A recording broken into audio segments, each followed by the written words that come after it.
को तो नहीं देखा अपने बाबा को, लेकिन हम लोग की दादी काफी समय तक थी। तो जैसी मातृ सेवा मेरे पिताजी अपने माँ की करते थे, उसका उदाहरण मिलना बहुत मुश्किल है। दादी जब हम लोगों के यहाँ रहती थी तो उनको नहलाना धुलाना ये सारा काम बाबूजी स्वयं करते थे। दादी नहा के उठती थी तो बाबूजी ये नहीं इंतजार करते थे कि उनका जो कपड़ा है वो मेरी माँ जाके धोए, जब मेरी माँ खाली हो तो तभी धोए। मेरी माँ किचन में काम कर रही हैं, दादी ने स्नान किया और बाबूजी ने तुरंत उनके कपड़े वपड़े खुद धो के और उसको फैला दिया। जब तक दादी रही तब तक ये हम लोग देखते रहे उनको। उसके बाद पिताजी रिटायर हुए 1984 में। बहुत ही मतलब कच्ची गृहस्थी थी, अभी हम कोई भाई बहन सेटल नहीं हुए थे, लेकिन उनको अपने गुरु के प्रति अगाध श्रद्धा थी और उनको ये 100% विश्वास था कि हमारा जो भी काम है वो हमारे सदगुरु की दया पूरा हो जाएगा। बहुत अजीबोगरीब स्थिति पैदा हो गई थी क्योंकि परम दयाल जी महाराज ने शरीर छोड़ दिया था और पिताजी बहुत दुखी रहते थे कि परम दयाल जी महाराज ने उनको कभी वचन दिया था कि तुम्हें का मौका मिलेगा, लेकिन परम दयाल जी महाराज इनके रिटायर होने के पहले शरीर छोड़ दिए। पिताजी बहुत दुखी रहते थे। तभी हुजूर मानव दयाल जी महाराज भारत आए और बनारस आए। पिताजी गए उनसे मिलने और हुजूर मानव दयाल जी महाराज ने उनको आदेश दिया कि आपको हमारे साथ रहना है और पिताजी होशियारपुर चले गए। बड़ी अजीबोगरीब स्थिति थी परिवार में। सब लोग कहते थे कि सब बच्चों को छोड़ के चले गए इस स्थिति में, लेकिन उनको अटूट विश्वास था अपने सदगुरु का कि जो भी हमारा काम है वो सब सदगुरु हमारे पूरा करेंगे।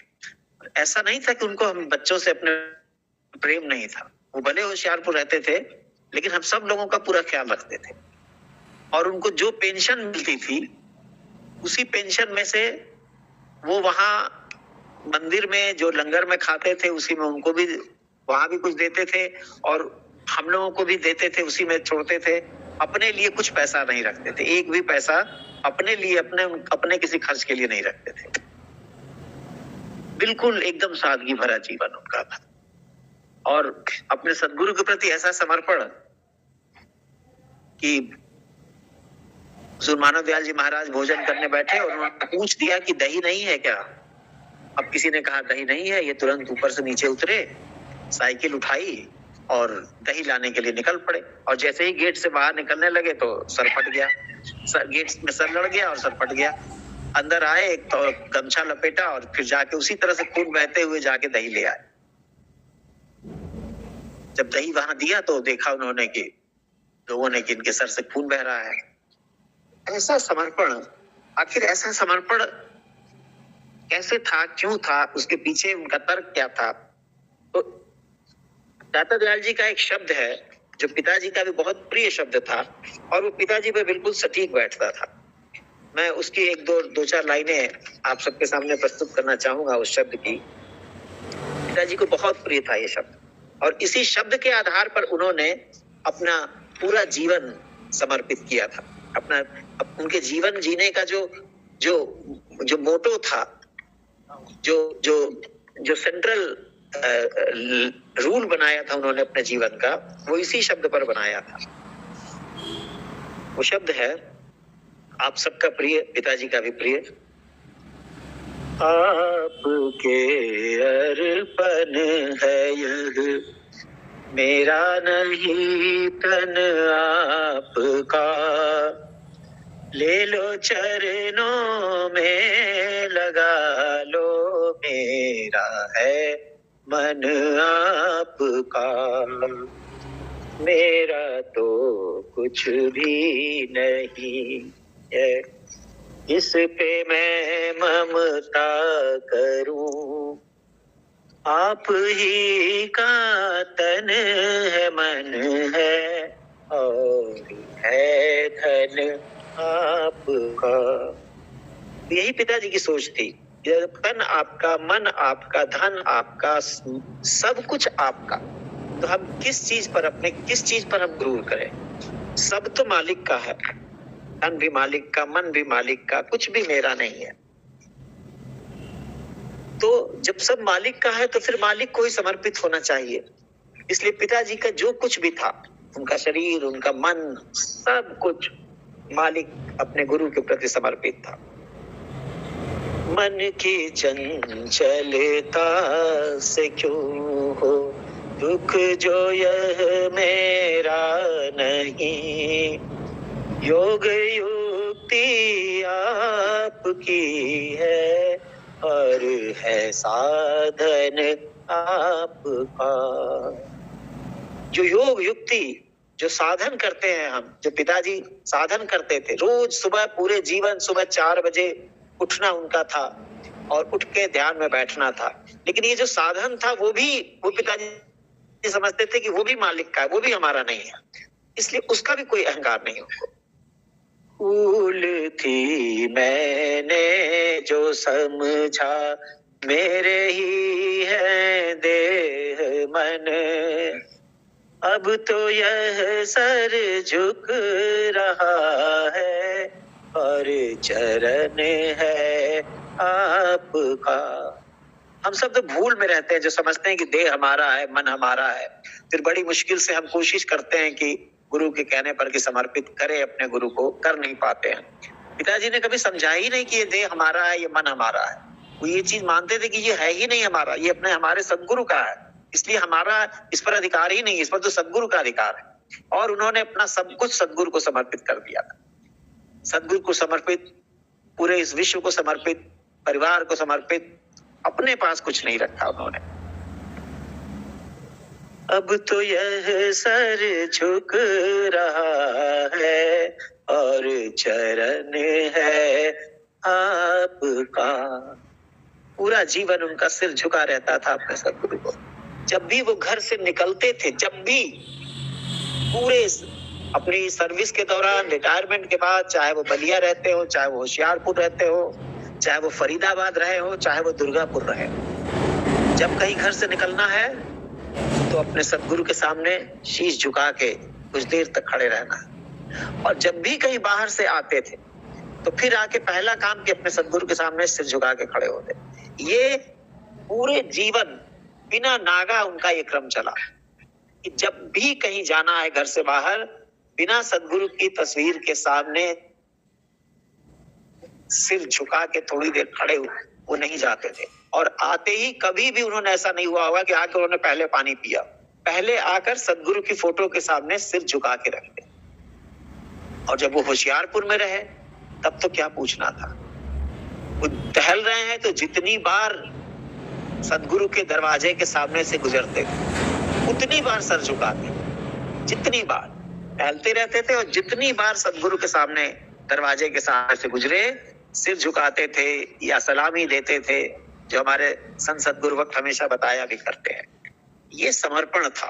क्यों समर्पण था? क्योंकि समर्पण करने की वो जरूरत ही नहीं समझते थे, तो आप ही क्या समझते थे, ये सब कुछ तो आप ही का है, मेरा है ही नहीं। राधा स्वामी मौज की अब तक न आई थी समझ, स्वामीपन है आपका और दासपन है आपका। पिताजी बेशक अब भी कहीं कुछ लिखते थे तो अपने आप को दासानुदास, दास भी नहीं, दासानुदास लिखते थे, दासों के दास है। लेकिन इसका भी उन्हें कोई गुरूर नहीं था कि मैं तो दास समझता हूं अपने आप को, क्योंकि स्वामीपन भी आपका है और दासपन भी आपका है, सब कुछ आपका है। वो दासपन भी हमारा नहीं है, वो भी आपका है। सब कुछ पिताजी अपने अपने मालिक का समझते थे, सब कुछ।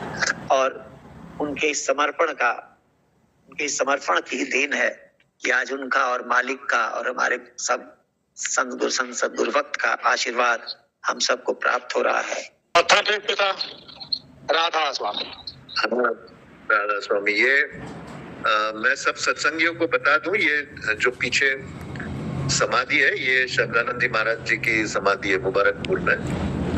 जो महाराज जी बोलते थे कि 4 धाम संत मत के रहेंगे, ये है मुबारकपुर में। उनकी समाधि के साथ ही बैठे हैं दयाला जी ने वहीं से अभी सत्संग कराया। और अभी प्रकाश जी बोलेंगे। हाँ प्रकाश जी। दादा चरणों में मत्था टेकते हुए सभी सत्संगी भाइयों को सप्रेम राधा स्वामी करके अपने मिली हुई आज्ञा को निभाने की थोड़ी बहुत कोशिश करता हूँ। वंदं गुरुपद कंद कृपा सिंधु नर रूप हरि महामोह तम पुंज जासु वचन रवि करने कर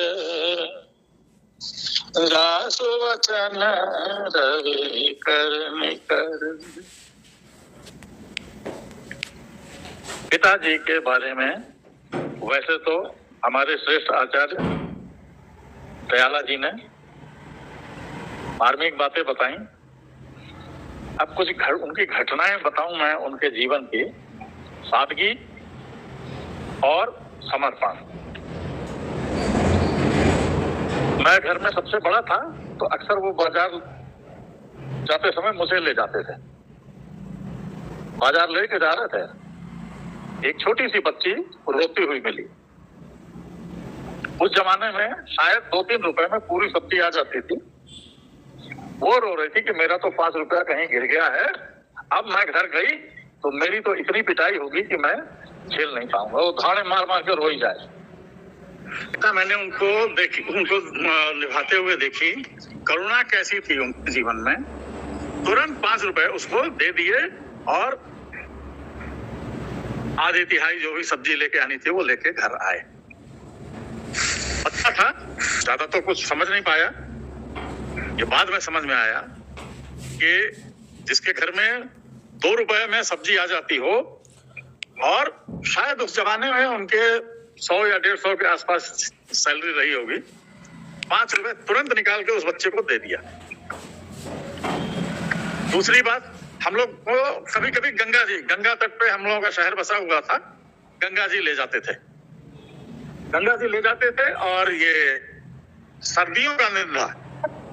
सर्दियों के दिन में सब वो मांगने वाले रास्ते में, दान पाने वाले रास्ते में बैठे बैठे उम्मीद में रहते हैं कि कुछ मिल जाए। तो एक अपना करुणा से चिल्लाता है कि सर्दी लग रही है, कोई कुछ कपड़ा दे दो ओढ़ने को। एक ही घर में सबसे महंगा जो कंबल था वो हम लोगों को उड़ा के ले जा रहे थे कि चलो सर्दी लगेगी तो इसको भी ओढ़ लेना। तुरंत उसके ऊपर डाल दिया। सारे जो राहगीर साथ थे कह रहे ये तो यही काम करता है, सबसे ऐसे ही लेता है और आप 10 मिनट के बाद देखेंगे ये कंबल इसके पास नहीं होगा। कुछ नहीं कहा पिताजी ने और वापस आ गए नहा के। अब करुणा उनमें कितनी थी, द्रवित हो जाते थे। एक स्टूडेंट था उनका, बाद में किसी ने उसको आचार्य भी बनाया। वो उसके पास बताते हैं ड्राइंग की कॉपी नहीं थी और रोज रोज पनिशमेंट पाता था। एक दिन पूछ लिया क्या बात है भाई, तुम कॉपी क्यों नहीं लाते हो? वो रोने लगा और बताया कि मेरे माँ बाप मुझे पढ़ाना ही नहीं चाहते। कहा जब तक तुम इस स्कूल में हो, जिस चीज की भी जरूरत पड़ेगी मेरे पास आ जाना। और निभाया, पिताजी ने निभाया। हम लोगों को उसको जो अच्छा कुछ पढ़ा तो नहीं पाता था वो टीचर, लेकिन ट्यूशन के लिए हम लोगों को घर पे रख दिया और उसको कुछ पैसे दिया करते थे जबरदस्ती कि इसका कुछ काम चल जाएगा। इतनी करुणा वाला आदमी, ऐसा सादगी भरा जीवन, अपने लिए कुछ नहीं चाहिए। दादी की बात की, दादी मेरी जो बड़ी विदुषी महिला थी, बहुत विदुषी महिला थी और दाता दयाल महाराज की परम प्रिय थी।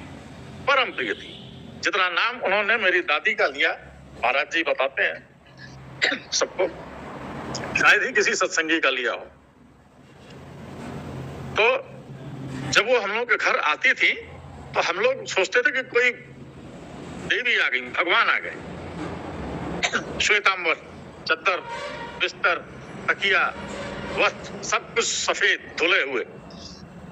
और पिताजी ने सेवा वहीं से सिखाया कि नियम से सोने से पहले हाथ पैर, सिर में तेल तो माताजी लगा देती थी, हम लोगों का काम था हाथ पैर दबा के तब जाना सोने। ये सब संस्कार मेरे पिता के वजह से हमको सहज में मिले। और पिता के बारे में मुझे जो समझ में आता है, जो हजूर कबीर ने लिखा, राम नाम रस भीनी चदरिया झीनी रे झीनी, ये गावा तो नहीं सकता मैं, लेकिन पिताजी पर बिल्कुल मुझे ये सटीक बैठती दिखती है जब कहते हैं, दास कबीर ने ऐसी ओढ़ी ज्यों की त्यों धर दीनी चदरिया। तो मैं कहता हूं कि मेरे पिता ने ऐसी ओढ़ी कि ज्यों की त्यों धर दीनी चदरिया। जीवन उनका कुछ भी सफेद स्याह कुछ नहीं, जो कुछ भी था वो खुली किताब सामने बैठते थे, या तो नीम के पेड़ के नीचे या वरांडे में, जो भी आए जो भी मर्जी बात कहे, उनकी प्राइवेसी थी ही नहीं, अपना कुछ लिखना पढ़ना करते रहते, जो आया उसकी समस्या सुनी, निराकरण किया और बैठे। खाना स्वल्पाहार उनसे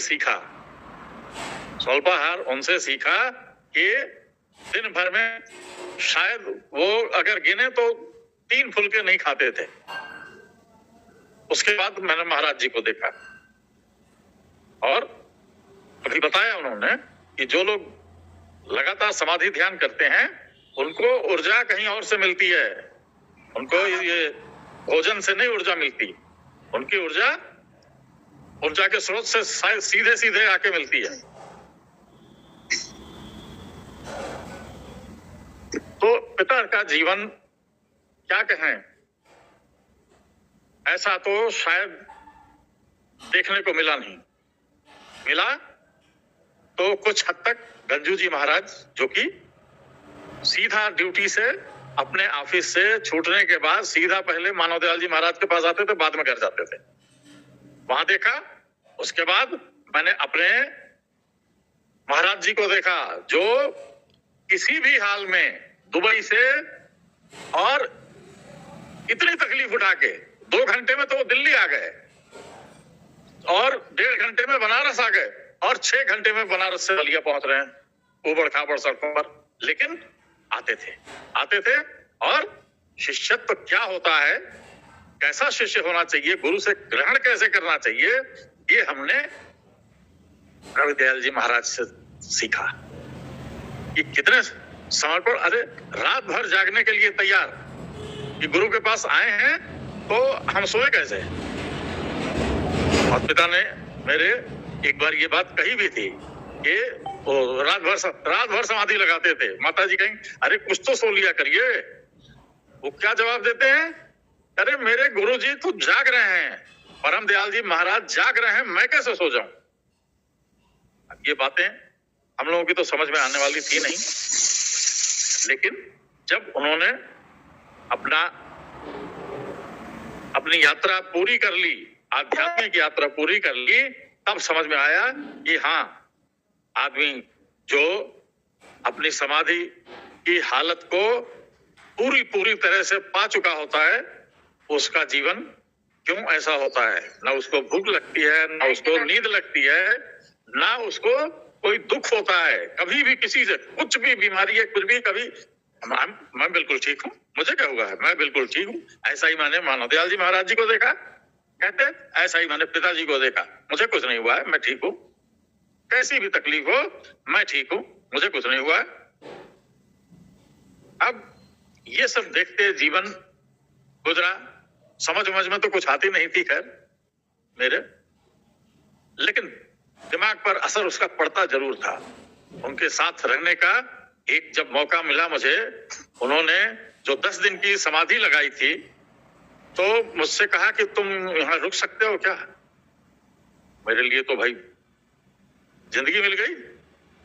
जो उन्होंने ये मुझे मौका दिया अपने साथ रखने का, मेरी तो जिंदगी बदल दी।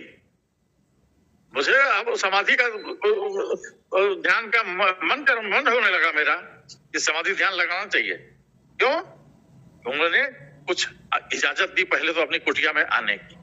उस कुटिया में नरेंद्र जी के अलावा, आचार्य नरेंद्र के अलावा मुश्किल से ही किसी को जाने की इजाजत थी। मुझे भी इजाजत मिल गई। और उस कुटिया का औरा, उनके तपोस्थली का औरा कैसा था, वो जो जिस तखत पे बैठते थे और उसके नीचे मैं बैठता था, तो वहां कुछ पता नहीं क्या लगता था कि बस यही तो है, यही है जहां किसी को भी पहुंचना होता है। समाधि ध्यान तो बात की बात है, बस यही है जो कहते हैं ना कि वो गुरु के चरण प्रकाश, तो कुछ नहीं। और ऐसे बिल्कुल सहज में उन्होंने कुछ पता नहीं किया, क्या जैसे दया की कि मेरा मन लगने लगा, मेरा मन लगने लगा। और उन्होंने इशारा भी कर दिया कि ठीक ठीक, अब तुम नाम ले लो, लेकिन नाम किससे लो? गंजू जी महाराज से, मुझसे नहीं। नाम तुम गंजू जी महाराज से लोगे, मुझसे नहीं लोगे। गंजू जी महाराज कहेंगे, अरे जब आप हैं तो मैं कैसे नाम दूं? कहा नहीं, इसको नाम आप देंगे। नाम दिया। और जो भी ये है, जो मेरा मन चंचल था, जो मैं बिल्कुल ही उबड़ खाबड़ आदमी था, उसमें थोड़ी थोड़ी स्थिरता आती गई। और अब महाराज जी मिल गए। उन्होंने तो जैसे कि वो सांचे में ढाल दिया, महाराज जी ने पता नहीं क्या कर दिया, सांचे में ढाल दिया। अब तो मुझे बिल्कुल अडोल की स्थिति लगती है कि मेरे लिए सुगम हो चुकी है। बिल्कुल कोई मेरा मन नहीं करता कि मैं कहीं जाऊं, कहीं कुछ अपने मन की कर लूं जो मुझे अच्छा लगता हो। बिल्कुल ऐसा नहीं होता। तो ऐसी कृपा मेरे पिता के पुत्र होने की वजह से कोई प्रयास नहीं। और कहते हैं ना कि ये तो सहज रास्ता है, सहज मार्ग है, जो कि मैं पहले सोचता था कि तो कहते हैं कि सूली ऊपर बाट, और दूसरी तरफ कहते हैं कि सहज है।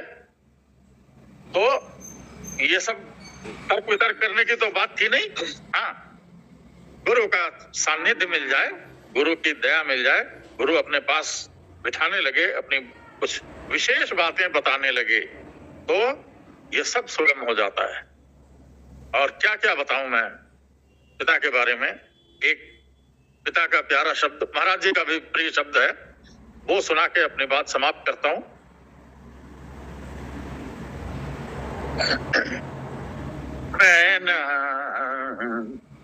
मैना रे मैना, मैना मैना रे मैना,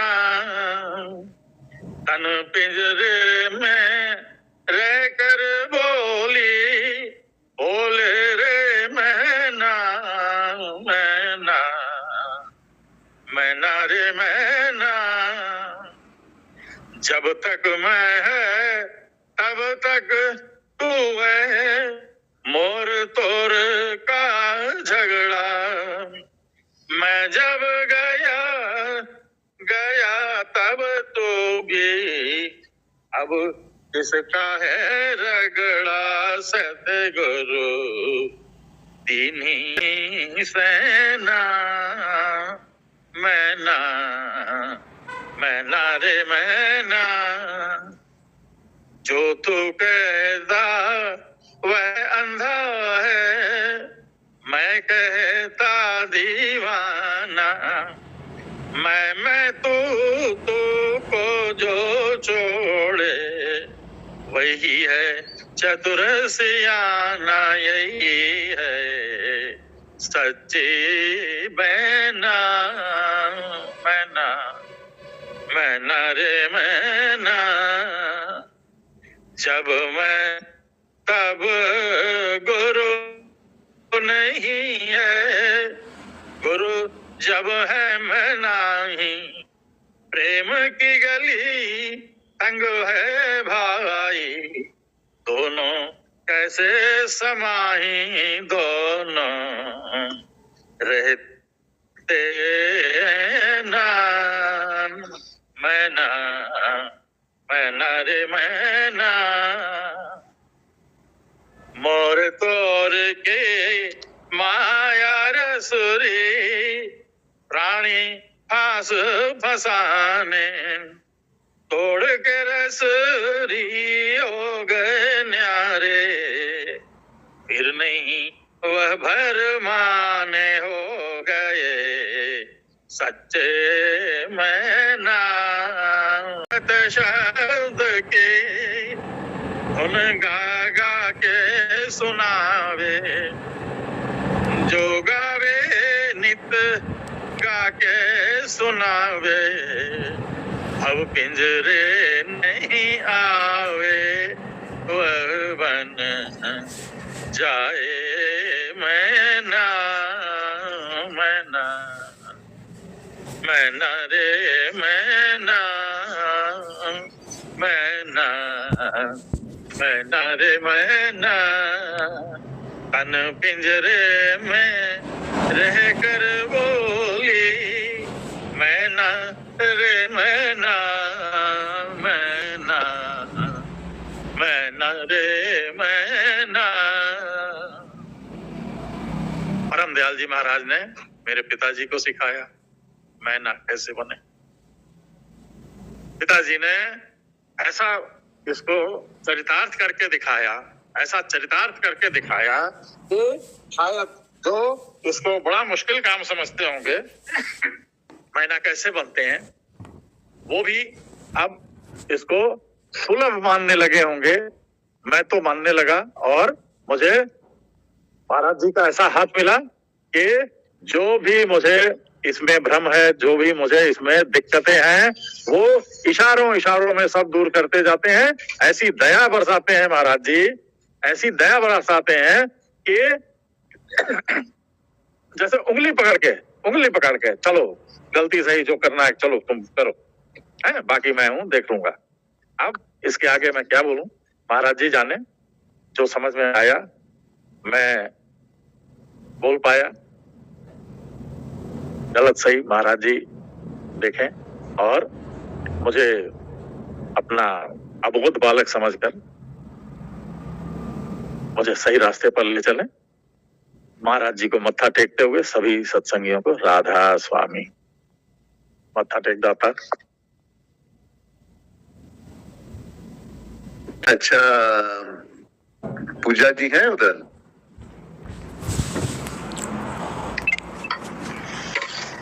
राधा स्वामी महाराज जी आपके चरण कमलों में मत्था टेक। राधा स्वामी, आप लोग थक गए होंगे, कितने दूर से आए आप लोग अभी? बनारस से। बनारस से? अच्छा, 2-2.5 घंटा तो लगा होगा। जी जी जी, सुबह गए थे और इस समय आए हैं, वापस लौट आए। और अच्छा, कितने टाइम में बन जाएगा वो जो अब तो कह रहे थे 1 हफ्ते में, नेक्स्ट संडे तक में भी। हाँ बस, तो जैसे ही वो बन जाएगा हम लोग फिर आएंगे वहाँ पर। जी जी बिल्कुल, देखिए सब कुछ कैसे आपका प्रोग्राम कैंसिल हो गया, क्योंकि यहाँ तो तैयारी नहीं था, यहाँ महाराज जी का उस हिसाब से बने इसके लिए जी। बोलो पूजा, बोलिए। जी महाराज जी, मेरे को बोलने के लिए महाराज जी शब्द मिलते नहीं है कभी भी, किस ऐसे रिश्तों में, आपका रिश्ता हो या बाबूजी का रिश्ता हो या महाराज जी का रिश्ता हो, 3 ऐसे रिश्ते हैं जो शब्द से परे हैं मेरे लिए। और किस्मत इतनी अच्छी कि ऐसे पिता की पुत्री हुई मैं।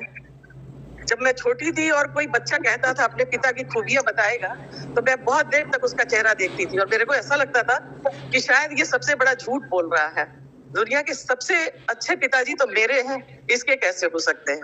क्योंकि उनकी हम लोगों ने हमेशा अच्छाइयां ही देखी, एक कायदे आजम की तरह से उनको चलते हुए, बैठते हुए, उठते हुए, हर चीज का उनका सलीका था। और उनके सामने हम लोग किसी भाई बहनों की ऐसी हिम्मत नहीं थी कि हम लोग ऊंची आवाज में आपस में बोल दें, बेतरीके बैठ जाए, तो कोई चीज सलीके से ना रखे और कुछ कहते नहीं थे। बस उनकी एक नजर थी कि हम लोग को 24 घंटा कायदे से रहना पड़ता था और हम लोग उनकी आंखें पढ़ते रहते थे कि बाबूजी को ये चीज पसंद है या नहीं पसंद है। और पिता पुत्री का रिश्ता तो उस जमाने में जब लोग बेटों के दीवाने होते थे, उस समय पिताजी मुझे इतना प्यार करते थे कि उनको ऐसा लगता था कि सारे बच्चे रोज घूमने निकल जाते हैं, बेटी घर पे रहती है, एक हफ्ते बाद, एक हफ्ता हो जाएगा, 10 दिन होगा तो कहेंगे पूजा, बस इतना ही कहेंगे, पूजा चलो, और तैयार होकर के साथ में डाला जाएगा। और ये कोशिश रहेगी कि बाजार का हर चीज घुमा दें, खिला दें बेटी को और तृप्त कर दें, ऐसा ना हो कि ये किसी चीज से वंचित रह जाए। उनकी जितनी भी ऐसे करुणा में जिंदगी थी, जो भी दानवीर थे, जो भी चीजें थी, वो उन पर दोनों भाइयों ने बहुत ही प्रकाश डाला है। बचपन में मुझे भी याद है ऐसे कि माँ इंतजार करती रहेगी कि अभी तनख्वाह अगले महीने आ जाए, 10 दिन बाद आएगा, 15 दिन बाद आ जाएगा, तो फिर हम लोग ये करेंगे। और जब 15 दिन बीतते थे और उनके कपड़ा धो रही है माँ, तो उसमें से एक मनी ऑर्डर निकलता था कि पूरा तनख्वाह जो है किसी ने मांग लिया और वहां दान में दे दिया। और माँ से पड़ेगी, फिर हम लोगों को दिखाएंगी और हम लोग देखेंगे शांत। अभी उस समय कुछ समझ में नहीं आता था, ठीक है दान दे दिया, लेकिन अब ये चीजें समझ में आती हैं कि बाबूजी कैसे दान दे देते होंगे, फिर कैसे घर चलता होगा। एक बार की बात है, होशियारपुर जब हम गए थे तो किसी ने हमसे कहा कि बाबूजी के पास कपड़ा नहीं है क्या? तो मैंने मुस्कुरा के मन में ही उनका जवाब दिया कि 2 से तीसरा कपड़ा आप बनवा करके देख लो, क्योंकि तीसरा कपड़ा होते ही वो किसी को दान दे देते थे। अगर आप 2 स्वेटर बनवा दो और तीसरा सोचो कि अच्छा तीसरा स्वेटर बना देते हैं, थोड़ा धोने होने में आराम रहेगा, सूख जाया करेगा। तीसरा स्वेटर वो तुरंत स्टेशन पे जा रहे हैं, ट्रेन पकड़ रहे हैं, किसी को भी देखा बिना स्वेटर का, तुरंत दान दे दिया। एक बार की बात है, होशियारपुर में एक औरत हम लोगों के कमरे में आके बैठी और 2-3 दिन से लगातार आकर के कुछ पैसे मांग रही थी, बड़ा अमाउंट मांग रही थी, देना उतना मुश्किल था। 2-3 दिन तक बाबूजी उसको टालते रहे। फिर एक दिन कहा कि अच्छा इसको कुछ देते हैं। तो मैंने सोचा कि इसके बारे में पता करते हैं, ये कैसी है। उसने अपना घर बताया था मॉडल टाउन। तो जा करके ऑफिस से मैंने फोन किया मल्लन आंटी को और पूछा कि एक औरत आई है, वो कैसी है, कुछ पैसे मांग रही है। तो मल्लन आंटी ने कहा अरे वो बहुत फ्रॉड है, वो ऐसे ही मांगती है, सब जगह पैसे जा करके मांगती है। आकर के मैंने बाबूजी को बताया कि बाबूजी आंटी तो ऐसे कह रही हैं। बाबूजी ने उसका उत्तर दिया कि बेटा 3 दिन से वो जो नाटक कर रही है उसका कुछ फीस तो होता है। और फिर उसको वो अच्छा सा एक अमाउंट उसको दे दिया। तो दान करने का या उनका तरीका ही अजीब था। मैंने अपने जिंदगी में उनको लगभग 15 से 20 साल पैदल स्कूल जाते हुए देखा होगा। वो अपने स्कूल जहाँ जाते थे कॉलेज में, वो पैदल ही जाते थे। और चूंकि समाधि में वो बैठते थे तो बहुत देर हो जाती थी समाधि में, उनको टाइम का पता नहीं चलता था। और फिर उठते थे तो माँ 2-3 बाइट उनके मुंह में डालेंगी और वो तेजी चलते हुए कॉलेज पहुंचेंगे। 15 साल बाद देखा मैंने कि मेरे घर 2 साइकिल आया। सब बच्चे बहुत खुश थे कि साइकिल आ गई है भाई, हम लोग भी आराम से जाएंगे। तीसरे दिन एक आदमी उनके सिरहाने आकर के बैठना शुरू कर दिया। आज बैठा, कल बैठा, परसों बैठा, 3 दिन बैठा और यही जिद करता रहा कि ये साइकिल आप हमें दे दीजिए। और इतने दिनों बाद शायद उनको भी साइकिल मिला होगा, उन्हें भी लग रहा होगा कि आराम है। 2 दिन उन्होंने शांति से रहा, कुछ बताया नहीं, कुछ समझ में नहीं आ रहा था कि वो क्या सोच रहे हैं। तीसरे दिन उन्होंने कहा कि जाओ ले जाओ, और वो साइकिल लेकर के चले गए। तो एक बार वो बहुत अच्छे फोटोग्राफर भी थे। पिता तो ऐसे हम लोग को मिले कि बेहतर शायर, कलाकार, गायक और कायदे आजम तो हम बताते हैं। लोग कहते हैं कि जिन्ना बड़े कायदे आजम थे और ये लोगों को, बड़े बड़े महाराजाओं को बताते हैं। और जितना हमने उनको देखा कि किस तरीके से बैठना चाहिए, चलना चाहिए, बोलना चाहिए, मैंने और किसी को नहीं देखा इस तरह से आम दुनिया में। एक बार वो फोटोग्राफी करते थे, बहुत अच्छा फोटोग्राफी करते भी थे और उसकी पूरी रील वील निकालना, धुलना, हर काम वो बहुत बेहतर जानते थे। एक शख्स सीढ़ियों पे आके रोज ऐसे ही बैठ जाया करते थे। क्या है, आप हमें कैमरा दे दीजिए, अपना सामान सारा दे दीजिए। और मेरे पिताजी बहुत मुझे मारते हैं, घर में रखने के लिए तैयार नहीं है। तो 1 दिन 2 दिन बाबूजी बहुत, ये सब कैमरा किसको नहीं अपना प्रिय होता है, और वो भी उस जमाने में। 2-3 दिन इसी तरह शांत रहे। तीसरे दिन उसको अपना कैमरा उठा करके दे दिया और वो बलिया के करोड़पति हुए। उसी कैमरे से वो बलिया के करोड़पति हो गया। सारे लोग बताते थे अरे ये इतना बड़ा करोड़पति है, ये है, लेकिन हम लोग जानते थे उनका कि ये बाबूजी का जो आशीर्वाद मिला है, कैमरा सारा उसी का खेल है। दूसरा, अभी जो भाई ने कहा दही वाली बात, तो दही लेने एक पक्ष है कि दही लेने के लिए बाबूजी गए और गेट से चोट लग गई और खून निकल गया। फिर वो गमछा बांध करके, लाल गमछा बांध और लपेट करके वापस दही लेने चले। ये तो एक शिष्य का देखा है सबने। लेकिन जब हमने जाके महाराज जी से कहा कि महाराज जी, बाबूजी को चोट लग गई है, तो महाराज का महीना था, खाने के टेबल पर बैठे हुए ओढ़ के खाना और नंगे पैर परमदयाल जी की समाधि पर, वो मार्बल की जमीन था, इतना गर्म हो जाता था। और महाराज जी को हमने देखा नंगे पैर, वो जब समाधि पर गए, अभी मेरे आंसू भर जा रहा है, और आए और मत्था टेका उन्होंने। थोड़ी देर तक मत्था टेकते रहे उसी नंगे पैर से, जलते हुए पैर से, और जब तक कि बाबूजी आ नहीं गए तब वो वापस चढ़े थे। तो ये गुरु का भी रूप था, जो अपने शिष्य को कितना प्यार करता है।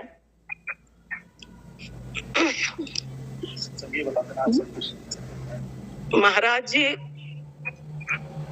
एक बार रात में उतरे और बाबू 2-3 बजे रात को उतरे, दरवाजा खटखटाया और बाबूजी को गले लगा लिया और लगभग बिल्कुल रुआसे मन से उन्होंने कहा कि शब्दानंद, तुम छोड़ोगे तो नहीं मुझे। क्यों उनको ख्याल आया ऐसा, क्या उन्होंने सोचा? उस समय मंदिर में सब कुछ ठीक चल रहा था और बाबूजी कहा नहीं। बाबूजी भी रोने लग गए। और फिर किसी वजह से जब होशियारपुर से कुछ दिन बाबूजी को बलिया आना पड़ा और महाराज जी फरीदाबाद शिफ्ट हो गए, कुछ ही दिन का वक्त था वो। और उधर महाराज जी अपने नौकरों के साथ का खाना खाते थे, तबीयत खराब हो रही थी। और बाबूजी यही कहें, वो वाली रात वाली बात याद करते रहते थे कि महाराज जी आए थे, उन्होंने ऐसे कहा था। मैंने कहा बाबूजी, चाहे कुछ भी हो जाए, आप एक बार जाइए फरीदाबाद और ये चीज को निभाइए आप, उन शब्दों को। और बाबूजी तुरंत गए, फिर कोठी में रहने लगे और कुछ समय माता जी भी गई, महाराज जी तृप्त हुए, उनको कम से कम भोजन मिलने लगा।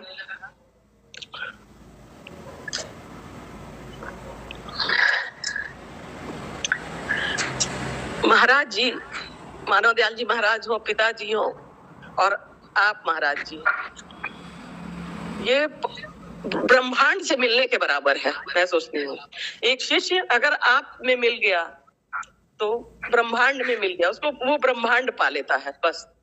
और कुछ मैं नहीं जानती हूँ, बस इतना ही जानती हूँ। ये सारी दुनिया मिल गई और क्या ही चाहिए, और किसी को क्या चाहिए महाराज जी, कुछ भी नहीं चाहिए। बस इतना ही कहना चाहती हूँ महाराज जी। अच्छा, आप भी कुछ बोलिए, 2 शब्द।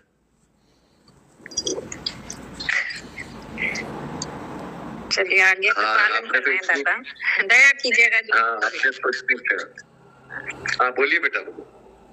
ये प्रकाश जी की धर्म पत्नी है, कुंजलता जी। हाँ बेटा। राधा स्वामी, सभी सत्संगी राधा पिता। अब आप जाने मैं क्या बोल सकती हूँ, मुझे कुछ पता नहीं है।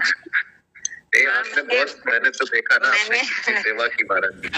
बस मैंने तो बचपन से यही देखा कि जब मैंने जन्म लिया, मेरे बाबा जो थे वो दाता दयाल जी महाराज के सत्संगी थे। तो परम दयाल जी की गद्दी हमारे मायके में बनी हुई है, जिसपे हम लोग कभी भी चढ़े नहीं है। सिर्फ परम दयाल, बहुत बड़ा सत्संग हाल बना है परम दयाल जी की गद्दी पे। आज भी वैसे ही मसनद गिरदा जिसको बोलते हैं रखा हुआ है, और परम दयाल जी की फोटो रखी हुई है, वहीं पे बैठ के वो सत्संग देते थे। परम दयाल जी महाराज जब कानपुर पहुंचते थे तो वो कहते थे, मुझे मिस्री तीर्थ जाना है, वहाँ के सत्संगी गरीब हैं लेकिन वहाँ प्यार बहुत है, वहाँ जाना है। इस तरह से हम लोगों ने बचपन देखा। महाराज जी 2 बार साल में आते थे हमारे यहाँ, तो हम लोग सुबह 4 बजे उठ जाना। उस समय अंगीठी होती थी पत्थर कोयले की, वो जला के जल्दी जल्दी से भंडारा भी होता था सत्संगियों का। इस तरह से हम लोगों ने बचपन गुजारा इसी घर में। फिर मानव दयाल जी महाराज जी आए तो हमारे जो बाबूजी हैं, फादर इन लॉ हमारे, ये उनके साथ हमारे यहाँ साल में 2 बार जाते थे सत्संग के लिए। तो मेरे पापा भी जो है कि भाई ये भी महाराज जी के साथ आए हुए हैं तो इनकी भी सेवा करनी है। तो हम लोग तेल मालिश वगैरह सिर में शादी से पहले ही बाबूजी को करते थे और अंकल अंकल बोलते थे। और उसके बाद उन्होंने मुझे अपनी बेटी बना लिया। शादी भी बस महाराज जी की आज्ञा से हुई मेरी। मानव दयाल जी महाराज ने कहा कि आपका बेटा है और उनकी बेटी है, और मेरे पापा भी यूपी के आचार्य थे, तो आप दोनों लोग गुरु भाई हो तो आप शादी क्यों नहीं कर लेते हैं। इन्होंने ना मुझे देखा हुआ था। एक बार मैं सत्संग में गई थी तो आम सत्संगियों की तरह था, इनको पता नहीं था कि इनसे रिश्ता होना ना मुझे, तो कभी ऐसे बातचीत नहीं हुई थी, कुछ नहीं। लेकिन महाराज जी के आदेश देते ही बाबूजी ने भी हाँ कर दिया और मेरे पापा से पूछा गया तो वो भी गुरु आज्ञा में तो थे ही। 1 हफ्ते के अंदर हम लोगों की शादी हो गई। और इस घर में मैं आके मैंने अपने को वो सोचा कि शायद मैंने जन्म लिया था इस घर में आने के लिए, मेरा तो जीवन सफल हो गया। और मैं अपने पापा को भूल कर बस जो भी मुझे पूछना होता मैं बाबूजी से पूछती, और बाबूजी का प्यार, माँ का प्यार जो मिला वो तो आप सब लोगों ने देखा ही। पलवल में सारे सत्संगी जानते हैं कि मुझे कितना प्यार मिला इस घर में आके। चाहे दयाला जी हैं, कभी हम लोगों ने मतलब वो रिश्ता देवर भाभी का नहीं, बस बिल्कुल प्यार ही इस घर में आके और हर तरह से। फिर बाबूजी जब बलिया आके रहने लगे तब 3 साल में बलिया रही बाबूजी की सेवा में। तो मुझे तो कुछ भी पता नहीं होता था कि कब दिन हो रहा है कब रात हो रही है, लेकिन मैंने ये देखा मुझे इतनी शक्ति मिली। उस समय मैंने बलिया में स्कूल भी खोला हुआ था, स्कूल भी चलाती थी, लेकिन मुझे कभी न थकान महसूस होती थी और न नींद आती थी, न कुछ पता ही नहीं लगता था कि कैसे। माता जी कभी कहती थी मुझे प्यार में कि बेटा तुम भी रेस्ट कर लो। मैं कहती थी मैं लखनऊ से आके और यहाँ बाबूजी की सेवा में बैठी हूँ, तो बाबूजी जब चाहेंगे तो रेस्ट करने देंगे, नहीं चाहेंगे तो नहीं करने देंगे। और ये सब तो बाकी जो भी है अपने घरेलू बातें हैं। एक चमत्कार मेरे साथ भी हुआ, क्योंकि बचपन से हम लोग परम दयाल जी के किस्से, मानव दयाल जी के किस्से सुनते रहते थे कि भाई ऐसे ऐसे गुरु जाके हर जगह साथ देते हैं, चमत्कार होता है। लेकिन मेरे ऊपर, अपने ऊपर जो बीती वो चमत्कार सबको पलवल में मालूम है, सारे सत्संगी जानते हैं। क्योंकि आपके बेटा जी जो प्रकाश जी हैं, ये उस समय बॉम्बे में थे और मैं नोएडा में जॉब करती थी। तो मुझे एक दिन मिलता था संडे, क्योंकि मैं डे बोर्डिंग में थी तो और कोई छुट्टी मुझे मिलती नहीं थी। तो इन्होंने मुझे बार बार ये वहां से फोन करते थे मुझे कि दीपावली पे आप पलवल जरूर चली जाना नोएडा से।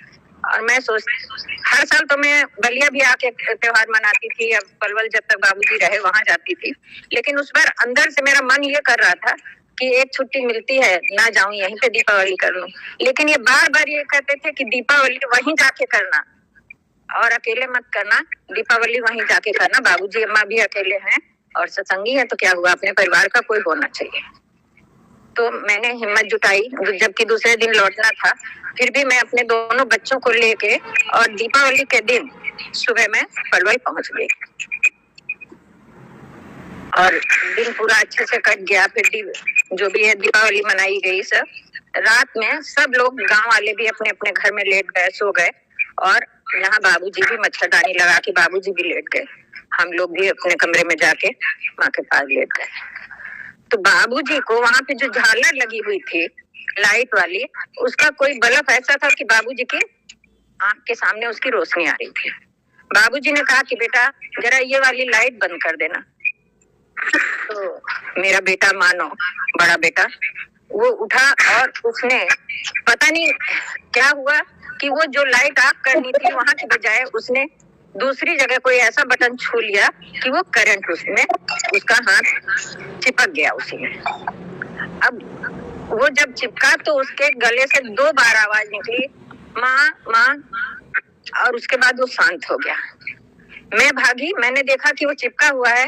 उसी जगह बड़ा बक्सा रजाइयों वाला, जो सत्संगियों की रजाइयां रखी होती वो रखा था।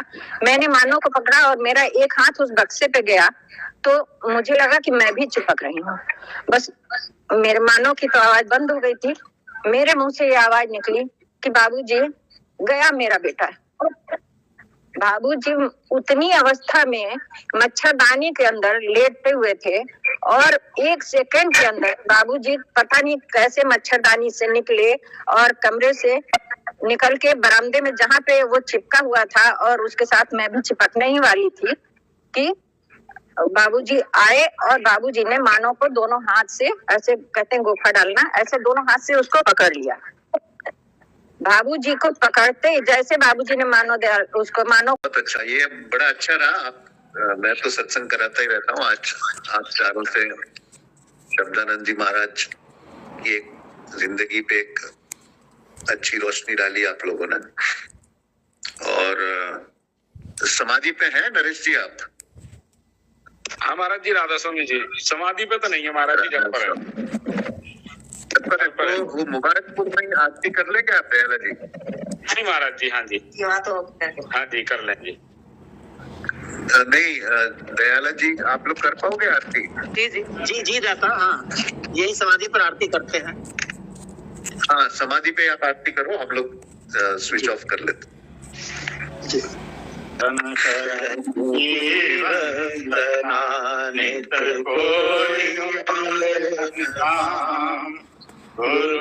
सोचित आय बख्श दो निज नाम, तेरी शरणागत हुआ अब किसकी राखूं वास, आस तो तेरी रसाई जग से रहूं दास, रूप ध्याऊं राम का तेरा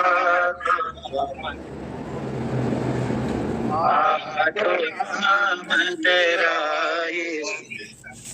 आज मेरा धन, ईश पर निज कर कमल धन, या चरण लगाए पतित पापी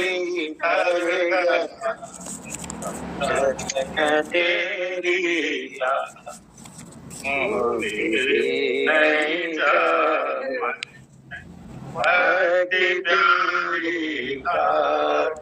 राधा स्वामी की आज पूरन जा, राधा स्वामी की दया से आज पूरन जा, की वंदना कोई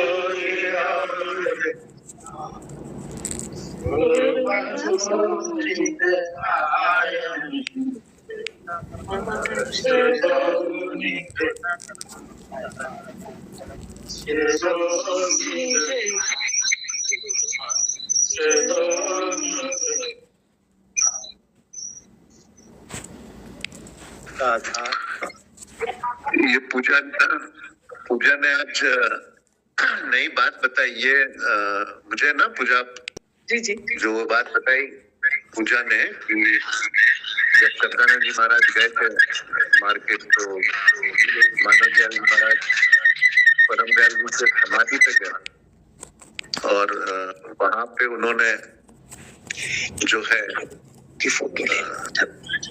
तो पूजा वहीं पे थे आप तभी? जी जी उस समय वही थी, मैं वहीं पर थी। मैंने ही जाके महाराज जी को बताया कि चोट लग गई है। हाँ, तो बस मैं भी वही काम करता हूँ। आप लोग मुझे अपनी कठिनाइयां बताते हो, मैं मानव दयाल जी महाराज के दरबार पे ले जाता हूँ वो, और वहीं से जो है आज आपको प्रूफ मिल गया कि कैसे ये गुरु काम करते हैं। उनके दरबार से सलूशन निकलते हैं सारे।